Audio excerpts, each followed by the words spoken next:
আমন্ত্রণ জানাচ্ছি আপডেট সংবাদে। শুরুতেই জানিয়ে দিব গুরুত্বপূর্ণ শিরোনাম, এরপরেই থাকবে বিস্তারিত। মার্কিন F-16 যুদ্ধবিমানে হামলা চালিয়েছে ইয়েমেনের সশস্ত্র বাহিনী। এদিকে আন্তর্জাতিক জলসীমায় 5টি প্রশিক্ষণ নৌবহর মোতায়েন করেছে ইরান।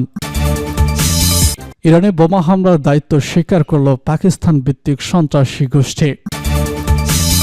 এদিকে প্রতিরোধ ফ্রন্ট ইসরায়েলের বিরুদ্ধে কৌশলগত বিজয় অর্জন করেছে বলছে বলিফক।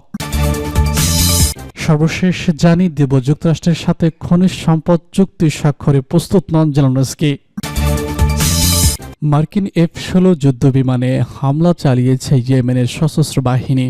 একটি মার্কিন F-16 যুদ্ধবিমান লক্ষ্য করে ভূমি থেকে আকাশে নিক্ষেপযোগ্য ক্ষেপণাস্ত্র নিক্ষেপ করেছে ইয়েমেনের সশস্ত্র বাহিনী।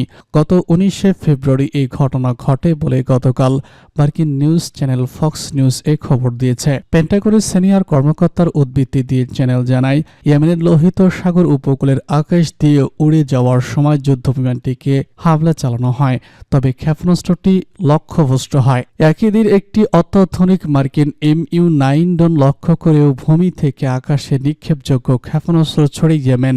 গাজা যুদ্ধের দীর্ঘ 15 মাসে এই ধরনের বেশ কিছু মার্কিন ড্রোন ভূপাতিত করেছে ইয়েমেন।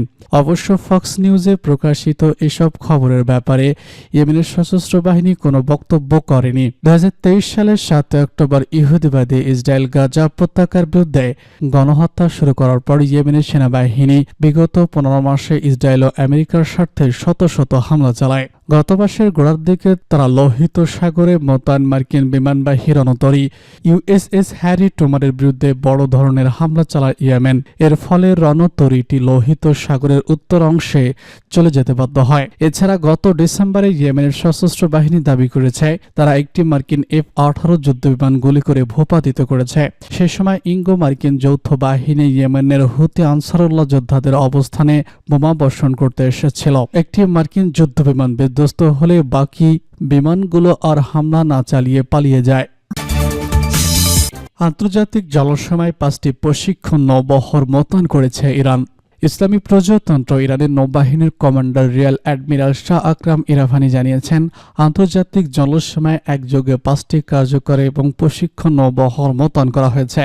তিনি বলেছেন, এই পদক্ষেপ আন্তর্জাতিক জলসীমায় দেশের ক্রমবর্ধমান নৌ উপস্থিতির কথা ইঙ্গিত করে। অ্যাডমিরাল শাহ আকরাম ইরাভানি বলেন, ইরানি নৌ ইউনিটগুলো বর্তমানে লামাক্কা প্রাণীতে অবস্থান করছে। লামাক্কা প্রণালীটি ভারত মহাসাগরে আন্দামান সাগরকে, প্রশান্ত সাগরের দক্ষিণ চীন সাগরকে এবং এডেন উপসাগরের কাছে ইয়েমেনি উপকূল রেখার কাছে সংযুক্ত করেছে। ইরানের এই সামরিক কর্মকর্তা আরও নিশ্চিত করেছে যে নৌবাহিনী ভারত মহাসাগরের অন্যান্য স্থানীয় দেশীয় আন্তর্জাতিক জাহাজের মাধ্যমে উল্লেখযোগ্য উপস্থিতি বজায় রেখেছে। এই কমান্ডার সেনাবাহিনীর যৌথ জুলফিকার 1403 মহড়ার কথা উল্লেখ করেন। শনিবার শুরু হওয়া এই বিশাল মহড়ায় সেনাবাহিনীর স্থলবাহিনী, বিমানবাহিনী, নৌবাহিনী এবং বিমান প্রতিরক্ষা বাহিনীর পাশাপাশি দেশটির খাতামুল আম্বিয়া ঘাঁটির যুদ্ধ সক্ষমতার একটি অংশ প্রদর্শন করা হয়েছে। শাহরাম ইরাভানি বলেন, মহড়ার প্রথম দিনে ইসলামী প্রজাতন্ত্র তার উপকূলীয় প্রতিরক্ষা লক্ষ্য অর্জনে সফল হয়েছে। তিনি জোর দিয়ে বলেছেন, দেশের উপকূল বরাবর কৌশলগত নৌবাহিনী এবং দুর্ভেদ্য প্রতিরক্ষা দেওয়ার ক্ষেত্রে এই মহড়ার মাধ্যমে তাদের সক্ষমতা প্রদর্শন করেছে। ইরানে বোমা হামলার দায়িত্ব স্বীকার করল পাকিস্তান ভিত্তিক সন্ত্রাসী গোষ্ঠী। ইরানের শেষস্থান ও বেলুচিস্তান প্রদেশের চেবহার কমিউনিটিতে ইসলামী বিপ্লবী হাউজিং ফাউন্ডেশনের সদর দপ্তরে বিস্ফোরণের দায়িত্ব স্বীকার করেছে পাকিস্তান ভিত্তিক সন্ত্রাসী গোষ্ঠী জৈদুল আদল। স্থানীয় সময় গতকাল সকালে বিস্ফোরণের ঘটনা ঘটে। ইরানের ইসলামী বিপ্লবী হাউজিং ফাউন্ডেশন সমাজের নিম্ন আয়ের মানুষের জন্য আবাসন তৈরি এবং হাউজিং ইউনিট নির্মাণ করে। পাকিস্তান ভিত্তিক জঙ্গি সংগঠনটি এই সংক্ষিপ্ত বিবৃতিতে ইসলামী বিপ্লবী হাউজিং ফাউন্ডেশনের সদর দপ্তরে সাউন্ড বোমা বিস্ফোরণের দায়িত্ব স্বীকার করেছে। প্রাদেশিক কাউন্সিল মেহেজিন জানিয়েছেন, শনিবার স্থানীয় সময় সকাল 10:30টার দিকে এই বিস্ফোরণ ঘটে, তবে এতে কেউ হতাহত হয়নি। নিরাপত্তা ও গোয়েন্দা বাহিনীগুলো এই ঘটনার তদন্ত শুরু করেছে বলে জানান তিনি। বিস্ফোরণে ভবনটির এক অংশের ক্ষতি হয়েছে। পাকিস্তানের সীমান্তবর্তী ইরানের সিজিস্তান ও বেলুচিস্তান প্রদেশে বিগত বছরগুলোতে সামরিক ও বেসামরিক লক্ষ্যবস্তুতে বহুবার সন্ত্রাসী হামলা চালানো হয়। যেসব গোষ্ঠী এসব হামলা চালিয়েছে তাদের সঙ্গে বিদেশি গোয়েন্দা সংস্থাগুলোর সম্পর্ক রয়েছে বলে ব্যাপকভাবে ধারণা করা হয়। গত বছরের ২৬শে অক্টোবর সিজারস্তান ও বেলুচিস্তান প্রদেশের আফতান কমিউনিটির গোহাল্লুক এলাকায় এক সন্ত্রাসী হামলায় ১০ পুলিশ সদস্য নিহত হন। এই হামলার দায়িত্ব স্বীকার করেছিল জয়শুল আদল। প্রতিরোধ ফ্রন্ট ইসরায়েলের বিরুদ্ধে কৌশলগত বিজয় অর্জন করেছে বলছে কলিভভ। ইরানের পার্লামেন্ট স্পিকার মোহাম্মদ বাকেরি কলিভভ বলেছেন, গাজা উপত্যকায় ১৫ মাসের গণহত্যামূলক যুদ্ধের প্রতিরোধ ফ্রন্ট ইহুদিবাদী ইসরায়েলের বিরুদ্ধে কৌশলগত বিজয় অর্জন করেছে। তিনি গতকাল তেহরানে ফিলিস্তিনের ইসলামী জিহাদ আন্দোলনের মহাসচিব জিয়াদ আর নাখালার সঙ্গে এক বৈঠকে এসব মন্তব্য করেন। ইসরায়েলি আগ্রাসনের মুখে তীব্র প্রতিরোধ গড়ে তোলায় তিনি ফিলিস্তিন ও লেবাননবাসীর ভূয়সী প্রশংসা করেন।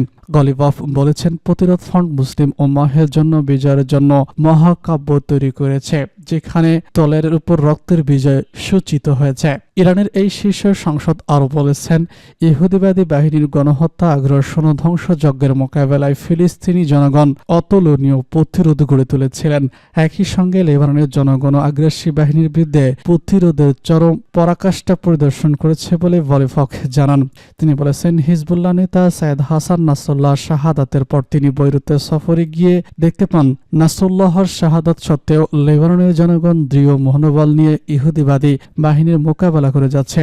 ইরানের পার্লামেন্ট স্পিকার বলেছেন, গাজায় ফিলিস্তিনি প্রতিরোধ যোদ্ধারা প্রমাণ করেছেন ইহুদিবাদী ইসরায়েল একটি দুর্বল শক্তি এবং এটি নিজের জন্য যে প্রণালীর নির্মাণ করেছে তা তাকে নিরাপত্তা দিতে পারবে না।